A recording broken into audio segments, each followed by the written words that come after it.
అలాగే నా co actors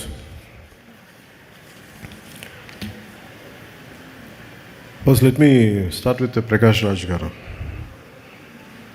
నేను సినిమాలో ప్రకాష్ రాజ్ గారు ఉన్నారు, మీకు ఏమన్నా నన్ను అడిగారు ప్రొడక్షన్ వాళ్ళు, మీకు ఏమైనా ఇబ్బంది ఉంటుందా అంటే సార్ నాకు అసలు ఇబ్బంది ఉండదు ఎవరితోటి. నా పొలిటికల్ అభిప్రాయాలు చాలా బలంగా ఉంటాయి. నాకు ఒక విషయం చెప్పాలనుకుంటే మొహమాట పడను, చెప్తాను. కానీ ఇంకొక నా యాక్టర్స్ కూడా అభిప్రాయాలు ఉంటాయి, దాని తప్పే లేదు. ఒక్కోసారి పర్సనల్గా అవుతుంది అది. అంత మాత్రాన సినిమాకి నేను ఇచ్చే గౌరవం ఏంటంటే, సినిమాకి నాకు ఎందుకు అన్నం పెట్టిన తల్లి ఇది నాకు సినిమా. ఈరోజు నన్ను కూర్చోబెట్టి నన్ను డిప్యూటీ సీఎం హోదాలో పెట్టింది అంటే అది సినిమా నాకు ఇచ్చింది. నా సామాజిక అంటే నా ఒక ఈ సమాజంలో ఉండే ఈ అసమానతల మీద కోపం నాకు ఎగ్జిబిట్ అవ్వడానికి సినిమా పనిచేసింది నాకు.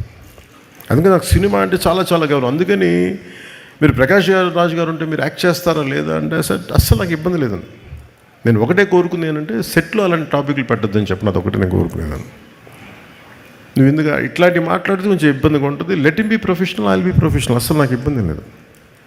సో అలాంటిది ఒక బ్రిలియంట్ యాక్టర్ ప్రకాష్ రాజ్ గారు. We might have many differences, that's not an issue when it comes to cinema. అవన్నీ అది వేరే ప్లాట్ఫామ్లో మాట్లాడుకుంటాం. సో ప్రకాష్ రాజ్ గారికి మనస్ఫూర్తిగా నా ధన్యవాదాలు తెలుపుతాను.